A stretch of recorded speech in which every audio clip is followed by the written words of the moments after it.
먼저 그 소개해드리겠습니다. 근데 많이 세 편이라서요. 많이 오셨으니까 제가 다 소개해드리기는 어려울 것 같고 감독님부터 자기 본인의 영화와 맡은 역할 그리고 간단한 인사 말씀 부탁드릴게요. 네, 오늘 영화 보러 와주셔서 너무 감사하고 저 두 번째 작품 극장에서 한 생각 연출한 정가영입니다. 반갑습니다. 안녕하세요. 저는 극장에서 한 생각에서 정가영 감독님 역할 맡은 이태경입니다. 반갑습니다. 네, 극장에서 한 생각에서 총 맞는 남자 역할 맡은 황민아입니다. 김태진 감독님. 안녕하세요. 세 번째 우리들의 낙원 연출한 김태진입니다. 안녕하세요. 우리들의 낙원에서 은정 역할 맡은 박현영입니다. 반갑습니다. 안녕하십니까. 우리들의 낙원에서 박민철 역할을 연기한 오동민입니다. 네, 안녕하세요. 너와 극장에서 에피소드 1 극장 쪽으로 연출한 유지영입니다. 반갑습니다. 네, 안녕하세요. 저는 극장 쪽으로 해서 수영이었던 문혜인입니다. 반갑습니다. 네, 안녕하세요. 극장 쪽으로 해서 보안단 역할을 맡은 김판경입니다. 반갑습니다. 네, 관객분들 질문 있으시면 준비를 하셨다가 제가 손 드세요라는 재빨리 손을 들어주시면 감사하겠고요. 근데 영화에서 보셨지만 질문 잘못했다가 총 맞을 수가 있으니까 감안하셔서 그리고 너무 사생활에 관련된 얘기는 좀 덜 하는 걸로 그렇게 하시고요. 영화가 이제 극장에 관한 영화고 당연히 영화에 대한 영화가 진행이 되잖아요. 근데 영화 안 나오기도 하고. 근데 일반적으로 독립 영화들은 감독님이 직접 쓰셔서 제작비용을 내거나 해서 만들고 싶은 영화를 만드는데 이 영화는 그 영화제에서 극장이라는 제시어를 주고 감독님 시나리오를 쓰셔서 그것도 심사를 통해서 이렇게 뽑힌 작품들이에요. 감독님들이 그 제시어를 보고 시나리오를 재빨리 쓰신 건지 아니면 원래 있었던 것들을 여기 그 서울미명화제 기획안에 맞춰서 제출을 하셔서 되신 건지 그런 이것도 시작일 텐데요. 그런 부분에 대해서 먼저 말씀 부탁드릴게요. 네, 극장이라는 제시어를 가지고 시나리오를 쓰고 뽑히고 싶었어서 막 이렇게 머리를 많이 굴렸었어요. 어떤 내용을 써야 재밌을까 생각을 많이 했었는데 정말로 쉽지가 않더라고요. 맞아, 영화를 하는 사람으로서 극장 많이 가고 하지만 되게 쉽지가 않다는 걸 토렌토를 보시면서 네. 그랬었는데 그래서 너무 쉽지가 않다. 쓰고 싶은데 어떡하지 이렇게 생각하다가 내가 요즘 극장이 처한 현실 그리고 내가 생각하는 나에게 있어 극장 이런 생각들을 많이 하다가 그러다 보니까 토렌트 얘기도 나오고 그냥 우리에게 극장 어떤 공간일까 이런 생각하다가 그런 내용으로 쓰게 된 것 같습니다. 저도 원래 썼던 시나리오는 아니고요. 그냥 이제 뽑히고 싶으니까 이제 막바지 돼가지고 시나리오를 쓰긴 써야 되는데 뭘 쓸까 했는데 좀 진지하게 고민하니까 한도 끝도 없더라고요. 그래서 조금 더 쉽게 생각해보자라는 그런 생각으로 보다시피 제일 편하게 쓰고 싶은 대로 써서 제가 생각하는 영화에 대한 글을 쓰게 된 것 같습니다. 그리고 저희 배우분이 두 분이 더 오셨어요. 지금 앉아 계신데 먼저 지현 역할의 우지현 배우님 박수 부탁드립니다. 그리고 혜진 역할의 김시윤 배우님 있습니다. 감사합니다. 네. 잡지사 기자로 해서 취재 나오신 두 분이 저도 배우 얘기하니까 저희 주연 배우 김예은 씨 팬들도 많으실 텐데 안 오셔서 제가 죄송하다는 말씀 드리고요. 오늘 촬영이 있는데 드라마 이제 킹덤이라고 많이 봐주시고요.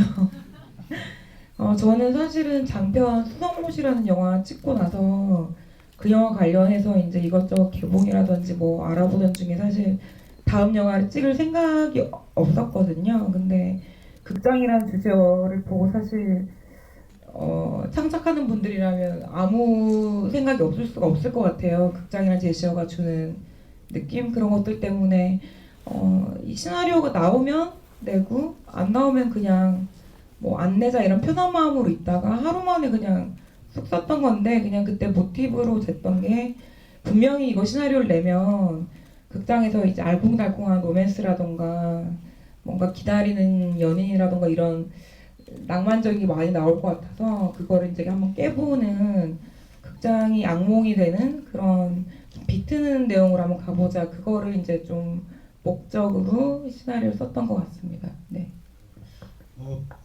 이 프로젝트는요 서울동명화제에서 2010년부터 인기 트라이앵글 프로젝트라고 매년 뭐 어떤 때는 뭐 섹스에 대해서 어떤 때는 여배우에 대해서 뭐 취향에 대해서 이렇게 제시어를 주고 영화를 이렇게 이제 작은 예산이지만 만들어서 개봉까지 하는 프로젝트를 이렇게 진행을 해왔어요. 그래서 뭐 보시면 아시겠지만 많이 묵혀서 영화 잘 나오는 경우도 있지만 딱 그 저희가 생각한 아이디어를 쫙 밀어붙여서 어느 정도 그 주제에 맞게 뽑아내는 것도 감독님의 또 능력들인 것 같습니다. 제가 그 하나씩만 더 여쭤보고요. 그 관객분들에게 마이크를 드리겠습니다.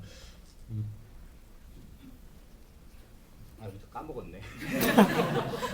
배우분들은 그것도 이제 급하게 받고 제작진은 되자마자 시간이 없기 때문에 빨리 이제 촬영에 들어가야 됐거든요. 이제 시나리오를 받고 어떤 그 생각들을 하시면서 촬영에 임했는지 뭐 그런 부분 좀 말씀해 주시겠어요? 네, 저는 일단 원래부터 정가연 감독님의 정말 열렬한 팬이었어서 처음에 오디션 보자 연락이 왔을 때 감사합니다를 먼저 말했었고요.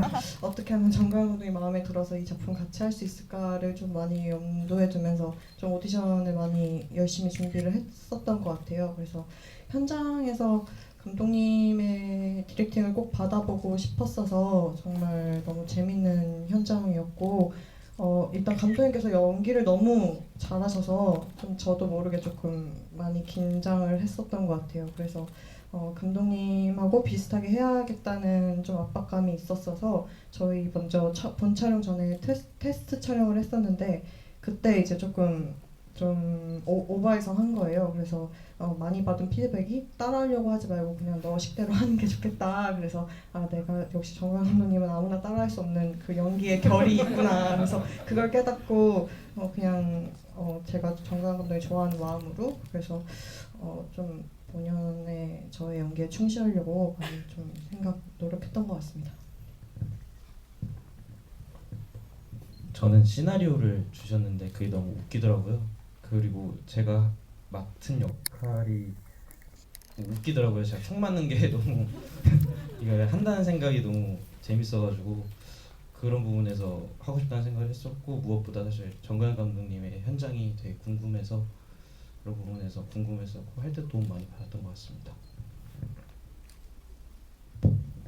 네, 저는 그 김태진 감독님이랑 원래 좀 아는 사이였는데 그 같이 작업을 좀 하고 싶었어요. 근데 마침 이렇게 딱 제안을 주셔서 굉장히 신나서 바로 10분 만에 하겠다 그랬나? 네, 시나리오 그냥 휙 읽고서 바로 한다고 그랬는데 이제 시간이 별로 없어가지고 사실은 그 감독님도 사실 초고 상태로 이제 거의 작업에 들어가는 거니까 근데 일단 하겠다고 했는데 이제 또 그게 제가 보여지니까 이제 그 완성도나 뭐랄까요? 예. 근데 최대한 그 짧은 시간 안에 좀 밀도 있게 최대한 감독님이 구현하고자 하는 그러니까 말하고자 하는 바가 잘 구현될 수 있게 어쨌건 굉장히 어떻게든지 시간을 내서 하여튼 같이 시나리오를 좀 더 이제 캐릭터나 막 이런 여러 가지 씬을 완성도 있게 만들기 위해서 하여튼 정말 그 씬 저희가 촬영 직전까지도 계속 그 브레이크 타임마다 바로 직전까지도 계속 그것에 대해서 서로 얘기했던 것 같습니다. 네. 저도 김태진 감독님과 친분이 좀 있었는데 바로 오케이 한다 해버리면 조금 없어 보일까봐 10분 정도 머금고 있다가 바로 말씀드렸는데 그 시나리오를 나중에 봤어요. 그래서 읽은 척하고 근데 좋더라고요. 그리고 그 역할에 큰 부담이 없을 줄 알았는데 재밌게 찍었습니다. 네, 저는 극단 쪽으로 대본을 먼저 전해 받았었는데 너무 재미있었어요. 너무 재밌기도 했고 또 지영 감독님 알고 있었는데 워낙 좋아해서 별로 깊게 고민하지 않고 하자고 얘기를 했었고 좋았던 부분은 저는 제가 처음에 상상했던 어떤 대본을 보고 상상했던 모습은 되게 일상적인 이야기 선미의 일상과 그리고 그 안에서 어떤 쪽지를 보고 극장에 찾아가게 되잖아요. 근데 마지막에 그것이 오해였다는 것이 밝혀지는 그런 아이러니가 되게 재밌다고 생각이 들었어요. 근데 완성된 영화를 봤을 때는 그것보다 훨씬 이미지적인 힘이 강한 그리고 훨씬 더 조금 크게 확장해서 생각할 수 있는 그런 영화로 완성이 된 것 같아서 되게 좋았고 그리고 선미가 아니라 제가 맡은 수영이라는 역할은 감독님께서 저한테 처음 소개를 하셨을 때 낭창함에 대해서 얘기를 하셨거든요. 이 인물이 갖고 있는 낭창함. 근데 제가 평소에 많이 영화 작업을 할 때 꺼내어 써보지 않았던 어떤 모습인데 그거를 발견해 주셨던 것 같아서 되게 재밌게 작업을 했고 그리고 하루 촬영을 했어요. 대구에 내려가서 하루를 촬영했는데 되게 좀 많이 아쉬움도 있었고 또 되게 소풍처럼 하루 갔다가 올라왔던 그런 촬영이었습니다. 대구 분이 아니셨어요? 사투리는 어떻게 쓰셨습니까? 사투리는 저는 원래 전라남도 광양의 고향이고요. 근데 부모님께서 경상도 분이세요. 엄마가 부산 분이신데 사실은 대구 사투리는 아니고 부산 사투리를 의도하고 사용을 했어요. 제가 편한 사투리를 쓰면 좋겠다고 하셔서 저에게 익숙한 게 부산 사투리였고 그래서 사촌 언니한테 녹음을 부탁해서 반복해서 연습해서 익혔습니다.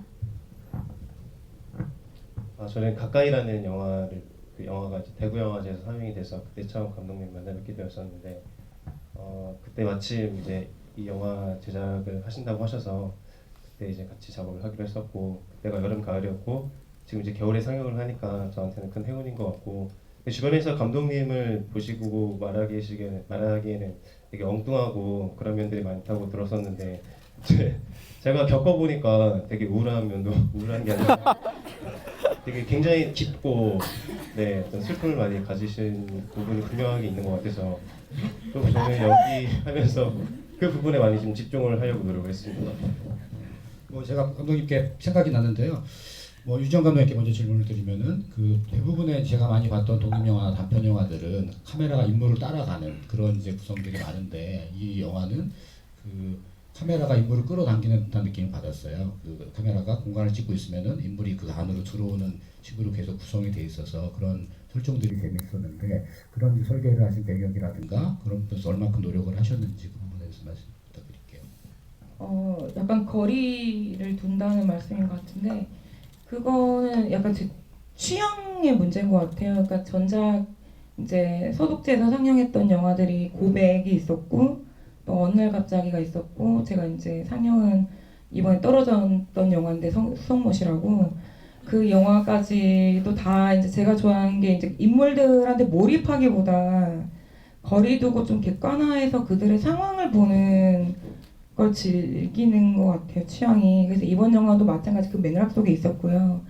그래서 서울에서 내려와서 좀 철벽녀 같은 자기가 어떤 자기 영역을 심리적이든 물리적이든 그 공간을 내주지 않는 인물을 관찰하는 방식으로 갔던 것 같아요. 그래서 그 인물이 공경에 빠졌을 때 더 애처롭게 보일 수 있게끔 했던 게 그런 컨셉이랑 잘 맞다고 생각을 했던 것 같아요. 우리들의 낙원도 그렇고 그 극장 쪽으로도 그렇고 이렇게 약간 로드무비의 성격이 있어요. 지금 21세기 지금 시대에는 이제 로드무비가 나오기 되게 어려워요. 특히 한국에서 다 핸드폰이 있고 이렇기 때문에. 근데 감독님은 이제 우리들의 낙원 로드무비처럼 구성을 하셨어요. 그런 그 설계들을 짤 때 그런 것도 얼만큼 염두에 두셨는지 영화적인 구성이라든가 이런 부분들을. 말씀해주신 것처럼 처음부터 로드무비를 나름대로 만들고 싶었어요.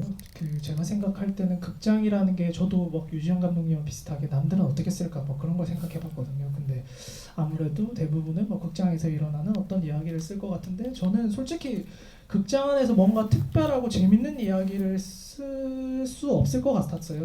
그래서 제가 개인적으로 생각할 때 영화관 혹은 영화라는 게 되게 그렇잖아요. 저희가 기억에 남는 영화는 영화적으로도 굉장히 훌륭하겠지만 그 영화를 보러 갔던 날에 무슨 일이 있었고 또 누구랑 보러 갔는지 그런 것들이 어떤 영화를 더 특별하게 떠올리게 하는 어떤 매개가 된다고 생각하는데 그래서 극장을 찾아가는 여정의 이야기를 쓰자 그래서 로드무비를 하게 됐고 로드무비에서는 제일 중요한 게 누구를 만나느냐잖아요. 그래서 많은 이 인물들을 쓰게 됐고 공간은 많은 극장이 가능할 수 있겠지만 좀 애착을 갖는 아트 시네마를 해서 종로라고 하는 조금 이제 현대적이면서도 과거의 무언가가 남아 있는 그런 특별한 공간이면 훨씬 더 뭔가 단시간 안에 재밌는 이야기와 뭐 이미지를 담을 수 있겠다라는 뭐 또 개인적인 추억까지 함께해서 쓰게 된 것 같습니다.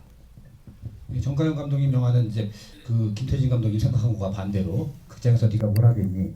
극장에서 다 벌어지는 일이 이제 쓰셨는데요. 영화가 이제 그 오늘 화면이 좀 어둡기도 했어요. 그래서 근데 원래 콘트라스트가 되게 강하더라고요. 무대에 있는 분은 되게 밝고 극장에 이 관객들 얼굴이 보이든 말든 이렇게 콘트라스트가 강하게 돼 있고 되게 커트가 되게 빠르게 진행되거든요. 그런 이제 그 콘트라스트와 그 촬영 컨셉을 어떻게 잡으셨는지 말씀해 주시겠습니다. 오늘 상영을 안 봐가지고 어땠을지 잘 모르겠는데 많이 어두웠어요. 아 진짜요? 아 그렇구나. 뭐 세포정 이사님이 그런가요? 모르겠네요. 저는 극장에서 두 번 다 개막식에서도 보고 두 번 다 봤거든요. 그랬구나. 안 봐가지고 오늘. 그럼에도 불구하고 그거가 무관하게 그 화면의 대비는 객석과 무대와 이제 화면의 대비가 좀 분명했던 것 같은데 의도한 게 아니고 화면이 어두웠던 건가요? 그런 것 같아요. 촬영은 두 분이 하신 건가요? 맞아요. 네. 저희 그런 부분 좀 말씀해 주세요. 그 GV를 실제로 녹화하는 영상들이 있잖아요. 기록물들이 그런 컨셉이 촬영 컨셉이었어요. 그래가지고 투캠으로 돌려가지고 하나는 이렇게 그 감독을 비추고 하나는 이렇게 객석과 감독을 같이 비추는 그런 설정으로 투캠을 돌렸고 그렇게 교차 편집을 하다 보니까 진짜로 그런 기록물 같은 느낌이 나더라고요. 그게 되게 만족스럽게 나온 것 같아요. 네. 요즘에 우리 기록하시는 분들도 잘 찍어요. 맞아요. 네. 아무튼 그런 그 단편 영화에서 카메라를 2대 이상 쓰기가 뭐 이렇게 딱 찍어가지고 편집하면 편할 것 같은데 그게 사실 쉽지는 않거든요. 근데 그런 설계들을 의도적으로 하시면서 이렇게 긴박감 있는 화면을 구성하시는 것 같습니다. 예, 관객분들 질문 있으면 손 들어주시기 바랍니다. 이쪽에 마이크 먼저 하시고요. 영화가 저한테는 좀 어렵게 다가오는데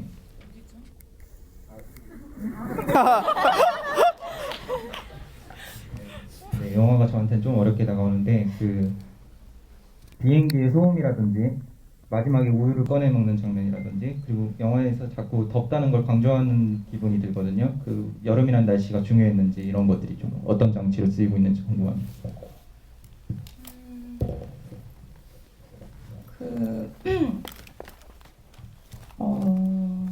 어떤 설정을 굉장히 상징적으로 쓰는 편은 아니에요. 저는 그러니까 그 영화의 무드나 분위기를 더 중요하게 생각을 하는데 일단 그 서울에서 온 대구로 온 이방인으로 설정이 돼 있잖아요.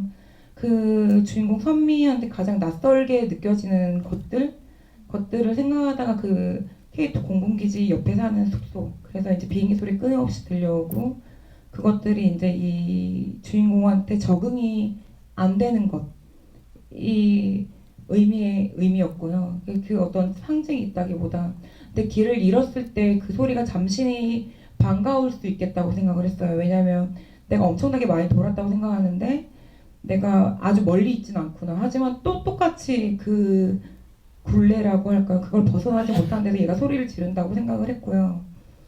그리고 또 질문 주신 우유는 일단 가장 반복되는 일상의 어떤 시각화한 건데요. 그러니까 얘가 아침마다 이제 우유를 먹는 건 그나마 자기 혼자 그래도 뭐라 그러지? 좀 살겠다고 하는 의지의 어떤 표명인데 이 영화에서 결국 선미는 누군가를 만나고 싶고 그거를 들키고 싶진 않지만 사실 만나러 극장에 가잖아요. 그래서 그거를 자기가 결국은 그 쪽지, 이 미스트 그 쪽지에서 이벤트라는 걸 보고 되게 화끈화끈했을 거란 말이에요.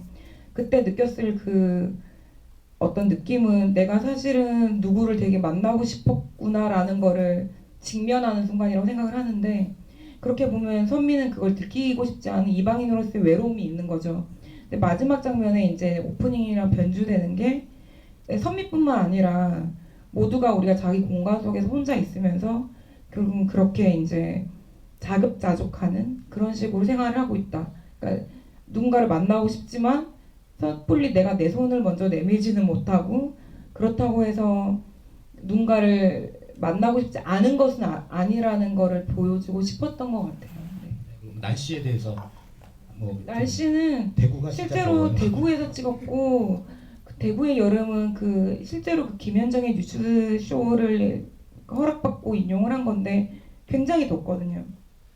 그러니까 비교할 수 없을 정도의 더위예요. 그래서 그 더운 가운데 이제 마지막에 보면 얘가 에어컨을 켜고 나갔잖아요. 근데 그날 하루 굉장히 힘들었는데 심지어 에어컨까지 켜놨다라는 거기서 온 빡침, 그 스토리도 있지만 그런 일을 겪고 나서 왔을 때 얘가 느꼈을 공기가 되게 차가웠으면 좋겠다. 굉장히 더운 날 헤매고 왔지만 그 집에 와서의 어떤 그 누군가를 만나지 못하고 왔을 때 얘가 느낀 주관적인 공기도 차가웠으면 좋겠다라는 설정이었던 것 같아요. 데뷔인 거죠. 한 번에 이제 유정 감독님 깔아놓은 GV용 장면들을 다 지금 한 번에 다 해버리셨어요. 예. 또 아까 손 드신 분, 저 맨 뒤에 계신 분 먼저 하시겠어요.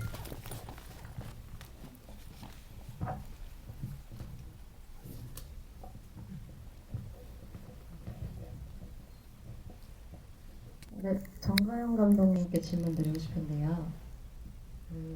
영화가 약간 저는 좀 슬프게 다가오더라고요.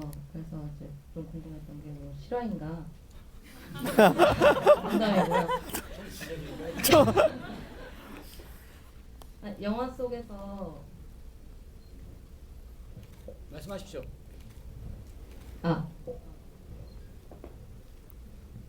그 이제 영화를 보다가 이제 이렇게 GV 장면이 나왔잖아요. 그래서 GV에서 혹시나 그 총으로 쏴 죽이고 싶을 만큼의 사적인 질문이 나왔었는지 있었다면 기억에 남는 질문은 무엇인지 궁금합니다. 그런 질문은 없었던 것 같아요. 그렇고 작년에 그 비치 온 더 비치 제 데뷔작 개봉하면서 이제 관행적으로 이제 독립영화 개봉하면 1, 2주 정도 이렇게 GV를 돌아다니는데 그걸 돌아다니면서 제가 느꼈던 감정들이 이 영화의 그런 재료들이 많이 됐던 것 같은데 실제로 뭐 얼마나 감독님과 많이 닮아 있냐 극중 캐릭터가. 그리고 제가 또 연기를 하기도 하고 극중 이름이 또 가영이기도 해서 그런가 봐요. 그래서 그런 것들 많이 물어봐 주시고 그런 것들이 이 영화의 그런 재료가 됐던 것 같아요. 네.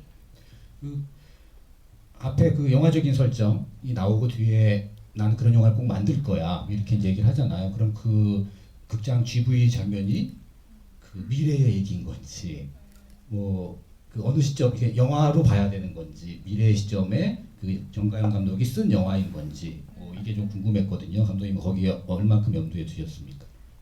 그 시나리오에서는 그러니까 극장에서 한 생각인 거죠. 그러니까 그런 관계 안에서 어떤 복수심 같은 걸로 내가 이런 아니다. 그러니까 그런 사람과 극장에 이제 영화를 보러 온 거예요. 근데 불안하잖아요. 이 관계가 어떻게 갈까 불안함이 만들어낸 어떤 상상이었죠. 그 앞에 내용이. 감독님이 난 꼭 만들 거예요. 이래서 이 영화가 끝난 이후에 관계가 어떻게 된 다음에 만들어진 영화가 아닐까 뭐 이제 이렇게 저는 혼자 상상을 했습니다. 그렇게 생각할 수 있을 것 같아요. 다른 분 또 질문 있으십니까?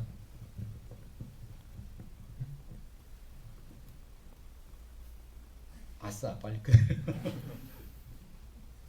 그리고 김태진 감독님은 영화 프랭크 카프라가 이제 인용이 되잖아요. 그 장면도 쓰이고 그리고 그 이 친구가 얘 직업이 뭔지 영화에서 이제 드러내주지 않아요. 어쨌든 그 중요한 거는 일을 내팽개치고 도망가서 극장에 있는 이제 친구로 설정돼 있는 건데요. 그런 부분들은 왜 좀 더 그 현영 씨가 이 친구를 왜 찾는지 좀 명확하게 드러나면은 어땠을까 이런 생각을 하게 되거든요. 왜 쫓아다니는지 뭐 잘 그 안 들어온 부분이 있었어요. 그리고 전화 통화로 직장님 이러는데 저희 이제 서울도심영화제는 집행위원장을 집장님이라고 부르거든요. 그래서 이 사람들이 영화제에 일어난 사람들인가 이런 착각도 했었는데 죄송합니다. 오버해서. 처음 이 영화 시나리오 딱 썼을 때만 하더라도 여기 있는 것보다 좀 더 씬이 많았어요. 그리고 이제 수정하면서도 생겼던 씬들이 있는데 그런 것들이 원래는 이 민철이에 대한 백그라운드나 혹은 전사 같은 것들을 보여주는 씬들이었어요. 근데 그런 것들을 보니까 설명적으로는 되게 도움이 되겠지만 결국에는 그거 없이도 어느 정도 이 은정에 대해서 혹은 민철에 대해서 제가 가장 목표로 하는 것들은 전달될 수 있겠구나 하는 생각들이 있었고요. 또 뭐 물론 찍으면서도 조금 아쉽게 그런 부분들이 미흡하게 드러난 점도 있긴 한데 뭐 그런 것들은 뭐 시나리오 수정 과정에서 좀 과감하게 도려내진 부분들인 것 같아요. 네. 극장이 영화의 이제 중요한 오브제로 쓰였는데 각기 이제 다른 것 같아요. 이를테면은 뭐 극장 쪽으로는 이 친구가 영화를 좋아하는지 안 좋아하는지도 뭐 드러나지 않고 극장 찾아가는데 전혀 모르고 이제 찾아가는 거고, 한 친구는 영화 덕후, 완전 영화 덕후고, 한 분은 이제 뭐 감독으로 결정돼 있는 분들인데, 그 개인적으로 감명 있게 뭐 이 극장이라는 공간이 갖는 의미, 이 영화에서 표현한 거 말고 감독님이 생각하는 그런 극장에 대한 의미가 있으시면 좀 말씀해 주시겠어요? 유정 감독님부터. 저는 사실 그 정가영 감독님 영화에 나오는 그 토교수나 그런 분들이 있잖아요. 그런 분들은 되게 약간은 경멸한다고 할까요? 디스전 펼쳐지나요? 정가영 감독님 영화는 너무 좋아하는데, 그러니까 제가 좀 약간 꼰대 같을 수 있는데 영화를 되게 신성시 여기는 부분이 있는 것 같아요. 좀 고식하다는 얘기도 많이 듣고, 그러니까 영화는 꼭 극장에서 봐야 되고 웬만하면 다운로드 안 받고, 그러니까 대신 영화를 많이는 못 보는 것 같아요. 보고 싶은 영화는 꼭 보고 극장에서 어떻게든지 보고, 그리고 뭐 재개봉한 영화도 보고. 그래서 제가 극장을 간다 이러면은 저는 극장 가면 되게 예민해져서 누가 앞에서 이제 폰만 켜도 저기요 이래가지고 폰 다 끄고, 머리가 너무 높다 다 하고, 그러니까 되게 그런 스타일이라서 극장에 대해서 약간 신성시한 그런 게 좀 있는 편이고, 저희 극장에 나왔던 오후극장 같은 경우는 제가 대구 사람이다 보니까 그 대구의 유일한 독립영화 극장이에요. 그래서 거기 분들이랑 다 가족같이 지내고 있어요. 그러니까 저를 포함해서 거기서 뭐 모더레이터가 필요하다, 이를테면 정가영 감독님도 뭐 특별전 상영하신 적 있고, 또 동민 씨도 그렇고 우리 혜인 씨도 그렇고, 그러면 제가 이제 모더레이터로 그냥 무료로 뭐 10,000원 받고 가서 이제 사회도 봐주고, 대신 이제 저희가 영화를 찍는다 그러면 오브콜 무조건 찍으라고 하시고, 가족처럼 지내는 너무너무 친한 극장이고, 그리고 되게 고맙죠. 왜냐면 대구에서 사실 독립영화를 보는 게 힘든 건데 지방에서 독립영화를 상영하는 극장이 있어서 저는 되게 도움도 많이 받고 고맙고, 저한테는 그런 공간입니다. 네. 거기서 뭐 폐업하시고 뭐 차 한잔 하실래요? 이런 분이 실제로 실제로 다 거기 실제 극장 직원이, 네, 직원분이 그 화장실 하는 분도 그 독립 5극장 사무국장님이시고. 실제로 그렇게 불친절해요, 제가. 네네. 김태진 감독님. 뭐 근데 다 대부분 여기 있으신 분들은 그럴 것 같은데, 제가 개인적으로 제일 싫어하는 말 중에 하나가 이 영화는 극장에서 볼 영화다. 그러니까 막 이 정도 돼야 극장에서 볼 만한 영화다, 뭐 이런 이야기 있잖아요. 이거는 뭐 집에서 볼 만한 영화다. 그런 말을 저는 개인적으로 되게 싫어할 만큼 저도 극장 가는 걸 되게 좋아하는데, 어렸을 때부터 제가 되게 좋아했던 것 중에 하나가 새로운 극장을 가는 거였거든요. 뭐 물론 멀티플렉스를 막 이곳저곳 다 갈 필요는 없고, 좀 아까 말씀해 주신 것처럼 오후 극장이나 아트시네마나 뭐 이봄 시어터나 그거 말고도 되게 이렇게 단관극장부터 해서 조금 이제 영세업자들이 개인으로 하는 거나 아니면 어떤 단체에서 운영하는 데들 있잖아요. 그런 데를 가는 걸 되게 좋아했어요. 그래서 처음 이제 대학 올라와서 20살에 이제 그 서울에 올라왔을 때 가장 먼저 했던 게 새로운 극장을 가는 거였거든요. 그래서 막 그때 다녔던 곳 중에 하나가 뭐 낙원상가에 있는 아트시네마도 있고, 지금은 사라져버린 뭐 중앙시네마부터 해서 막 이곳저곳이었는데, 제가 조금 다른 사람들한테 말을 잘 못해가지고 그 길을 헤매면 길을 못 물어보고, 그다음에 그 당시에는 이제 좀 옛날 일이니까 그 스마트폰이 없어가지고 지도 앱도 없으니까 막 며칠을 헤매고 그랬거든요, 극단적으로는. 그래서 그런 것들이 좀 이 영화에 많이 들어가게 된 것 같아요. 네. 실제로 이제 종로에서 서울독립영화제 종로에서도 하잖아요. 그럼 이제 모르시는 분이 오셔서 여기 인디스페이스가 어디예요? 그러면은 꺼져 뭐 이렇게 되고요.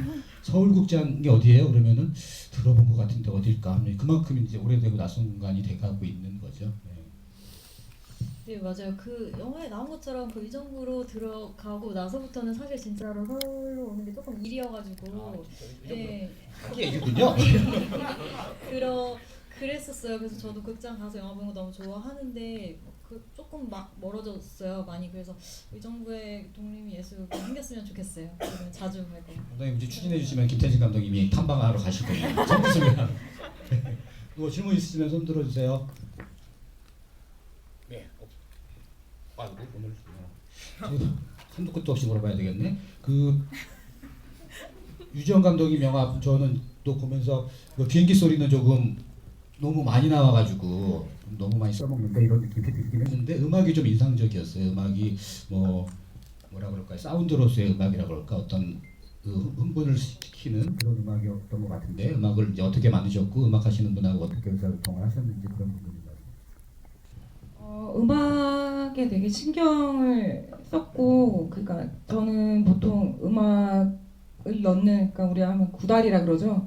구다리를 정해서 이제 감독님이 같이 의논하는 편인데, 제가 첫 장편 할 때 수성못을 할 때 만났던 이제 음악 감독님이세요. 구자완 음악 감독님이라고, 그분이랑 너무 잘 맞아가지고 이번 작품도 같이 하게 됐어요. 그래서 좀 이 영화 갖고 있는 어떤 미스테리한 설정은 없지만 기괴한 어떤 분위기를 살릴 수 있는, 강조할 수 있는 음악이면 좋겠다 해서 두세 번 컨펌해서 나온 음악이고, 그 비행기 소리가 좀 많이 쓰였다고 하시는데 저는 잘 모르겠어요. 전 적당하게 쓰인 것 같거든요. 그래서 개인의 의견일 뿐입니다. 조윤각 이제 영진이 위원장님께서 제 영화를 항상 좋지만 나쁘다고 하시더라고요. 김태진 감독님 영화에서는 영화 덕후를 이게 어떻게 표현해야 될지 모르겠는데 영화 덕후인지 트위견지 평론가 지망인지 이런데 따라가는 여정에 또 다른 이제 덕후들이 나오잖아요. BJ라고 하나요? 그런 분들이 저희 나라 유명한 애들이에요. 이러면서 나오는데 그런 설정들을 주신 거는 영화적인 재미를 위해서인지 어떤 이런 관련이 있는 건지 그런 것 좀 궁금했습니다.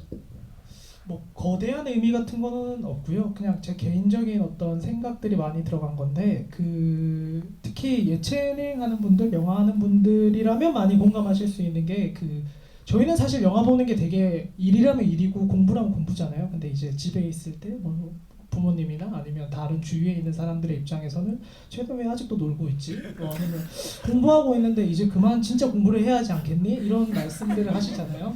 약간 그런 것들을 좀 많이 집어넣은 것 같아요. 그러니까 처음에 봤을 때는 되게 허술하고 허접하고 되게 별 볼 일 없는 그런 사람인 것 같지만 제 나름대로의 소신과 열정 같은 것들을 가지고 있고 또 오히려 그런 열정이 순수를 대변하는 어떤 모습이 되는 거를 영화 속에서 보여주고 싶었어요. 근데 그게 영화로만 하지 말고 좀 여러 가지를 보여주면 더 좋겠다라는 생각에 다양한 캐릭터들을 쓰게 된 것 같습니다. 정가영 감독님 영화에서는 기어이 이제 감독님이 마지막에 딱 나오면서 이제 기장으로 딱 몰아넣는다고 생각이 들어요. 감독님 아시는 분들은 잠깐 극장에서 감독이 딱 나왔을 때 이런 이제 반응이 좀 나왔었거든요. 근데 전혀 이제 카메라가 막 흔들리고 커트가 되다가 한 테이크로 쭉 보여주잖아요. 이제 그런 영화적인 설정은 어떻게 하셨는지 그리고 꼭 나오셨어야 했는지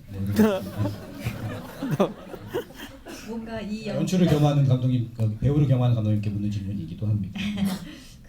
시나리오 쓰면서 뭔가 마지막에 내가 나와서 할 수 있는 얘기가 있겠다, 정서가 있겠다라는 생각을 해서 나오고 싶었었고요. 그러고 맞아요. 앞에 컨셉은 GV 기록물 컨셉이라서 그런 식으로 이렇게 좀 동적으로 찍은 거고 뒤에 부분은 그냥 말 그대로 그냥 극장에서 어떤 불안한 상상을 했던 것만 보여주고 어떤 그 이후의 대화만 보여주면 될 것 같아서 그냥 뻗쳐놓고 찍은 것 같습니다. 대화를 하면서 부끄러워하는 표정이 저게 진짜일까? 막 이런 느낌이 정도로 이렇게 봤습니다. 질문 없으시면은 저쪽 한 분만 하고요. 마무리하도록 하겠습니다. 안녕하세요. 네, 새 영화 다 너무 잘 봤고요. 저는 정가영 감독님한테 질문이 있습니다. 혹시 옥자에 대해서 어떻게 생각하세요? 농담이고요. 네. 거기 영화상에서는 안 나오는데 윤 기자님이랑의 관계가 어떤 거였는지 저는 드러나지 않아서 되게 궁금하더라고요. 그래서 어떤 관계를 가지고 있었는지에 대한 설정을 조금 하셨더라면은 조금 알려주실 수 있나 해가지고 두 사람의 러브 스토리에 대해서. 네.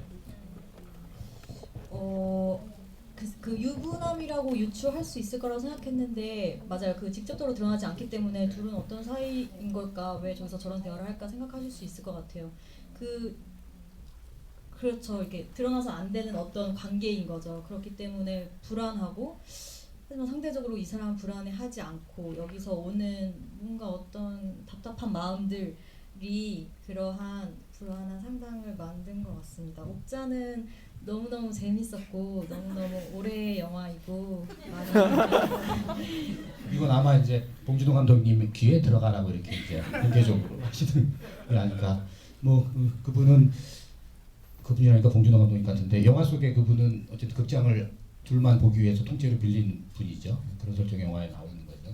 뭐 이쯤에서 마무리해야 될 것 같고요. 마무리하기 전에 이 영화는 이제 지금 막 끝났고, 영화제가 끝나면 내년쯤에 서울경연에서 막 해서 이제 개봉을 준비할 텐데, 그런 것보다는 감독님 배우분께서 지금 최근 근황하고 앞으로 계획이 있으시면 짧게 좀 말씀해 주시면 고맙겠습니다. 지금 GV 시간이 좀 남았나요? 네, 이 통역이 없잖아요. 그래서 한두 분 어떻게 생각하시는지 좀 궁금해요. 저희 영화, 한국 영화. 그래서 어떻게 보셨는지 좀 감상평을 들을 수 있는 기회 어떨까요? 저희가 말하는 거 사실 알아듣지도 못하실 테고 답답하실 것 같은데, 통역 가능하신 분 있으시면. 몇 분 외국인 분들 계세요. 알아들으시는 분. 알아들으시니까 계속 계시죠. Do you speak Korean? 오케이. 저희가 통역 서비스가 돼서 죄송한데. 그러면 넘어가는 걸로 하고 근황 얘기하는 걸로 하겠습니다. 네. 저는 지금 장편 시나리오 쓰고 있고요. 다음 작품 내년 겨울쯤에 들어갈 것 같고, 마무리하는 말로 저희 오늘 오지는 못했지만 주연 배우 김예은 배우의 영화도 지금 상영을 하고 있어요. 서독제에서 많이 봐주시고, 또 우리 혜인 씨 영화 한낮의 우리랑 또 혜영 또 많이 많이 봐주시고요. 그리고 오늘 제가 표를 구하려고 했더니 매진이 됐더라고요. 그래서 와주신 분들께 너무너무 감사드리고요. 저희 영화 내년에 개봉하면 또 재밌었다고 입소문 많이 내주시고, 오늘 늦은 시간까지 와주셔서 정말 감사드립니다. 배우분들도 하실 수 있게. 네, 저는 12월에 촬영하는短編 영화가 또 있고요. 계속 다가오는 작품을 허투루 맞이하지 않고 제대로 맞이하면서 오직하게 계속 영화를 할 예정입니다. 네, 와주셔서 너무 감사합니다.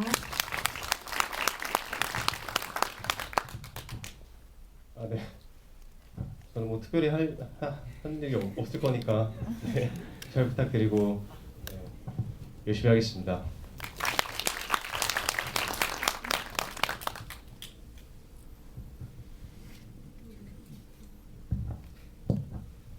저는 일단 관객분들 이렇게 많이 찾아주셔서 정말 감사드리고, 좀 바빴어가지고 저도 오늘 처음 봤거든요. 근데 생각보다 마음이 따뜻해지고 좀 좋더라고요.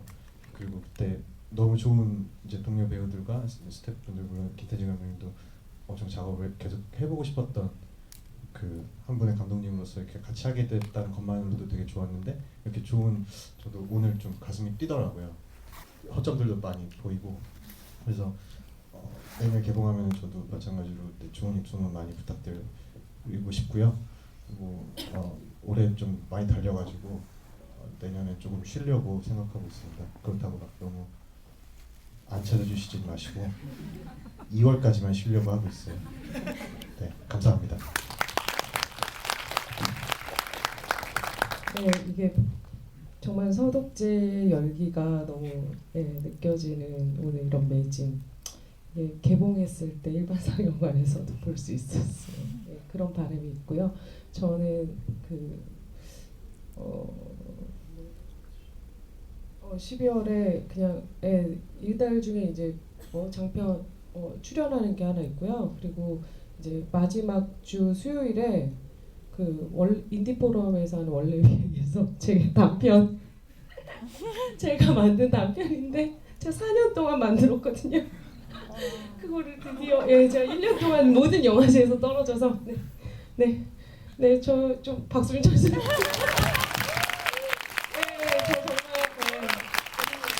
제목은 정화된 밤이라는 작품이거든요. 근데 서독제에서도 떨어져가지고 마음속으로 울었는데, 그러나 개막작에 또 출연하니까 이렇게 웃고 있었는데 이게 되게 분열되더라고요. 하여튼 본인이 연출한 영화가 있는데 안 됐다고 계속. 하여튼 그렇고요. 하여튼 와주셔서 감사드리고 정말 너무 소중한 관객분들이시고요. 하여튼 감사드립니다. 저도 홍보 좀 해도 돼요? 저 홍보 아까 말씀 못 드려요. 저도 운명이라는 작품으로 이번에 상영하거든요. 서울 독립영화제에서. 그거 좀 많이 부탁드릴게요. 많은 관람 부탁드릴게요. 감사합니다.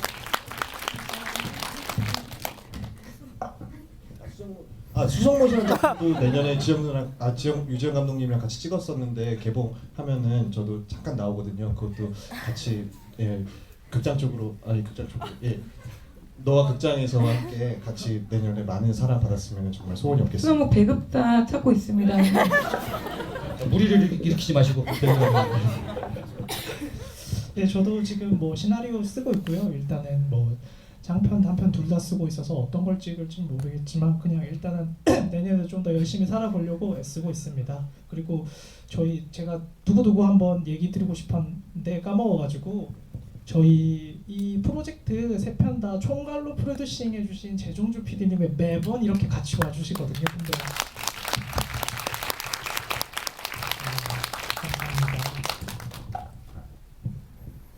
네, 저는 사실은 배우를 업으로 삼는 사람이 아니라 연출 공부하고 있는 사람이고요. 이번에 감독님 덕분에 배우로서 배우의 역할로 이 자리에 서게 돼서 되게 감사하다고 말씀드리고 싶고요. 어쨌든 내년이나 최대한 빠른 시일 내에 연출한 걸로 서독제 오고 싶은 마음이고, 또 이렇게 GV 하고 얼굴들 보시고 하면은 뭔가 되게 친해진 것 같고 가까워진 것 같잖아요. 개봉하면은 N차 관람 해주시고 이제 배우님들이랑 감독님들 이후의 작업들 꼭 봐주시기 바라겠습니다. 감사합니다. 네, 이렇게 소독제에서 관객분들 만날 수 있게 해주신, 그리고 조금 지금까지와는 조금 다른 연기를 보여줄 수 있게 기회를 주신 정가영 감독님이랑 같이 고생하신 스태프분들이랑 미나랑 다 너무 감사드리는 밤이고요. 이렇게 많은 분들이 GV까지 봐주셔서 정말 감사드리고 또 뵙기를 희망하겠습니다. 네, 감사합니다. 네, 저도 오늘 함께 해준 스태프들 여기 와 있고 태경 씨랑 미나 씨에게 너무 고맙고요. 내일 3시에 저희 특별 단편 조인성을 좋아하세요 찍어주냐고 또 많은 관심과 기대 부탁드리고, 내년쯤에 개봉할 제 장편 밤치기도 많은 관심과 기대 부탁드릴게요. 오늘 조심히 들어가세요. 관련된 영화 상당히 많네요. 아무튼 오늘 우리 너와 극장에서 만들고 출연해주신 감독님과 배우분께 큰 박수 부탁드리겠습니다. 관객분들 함께해 주셔서 감사드립니다. 차렷 인사.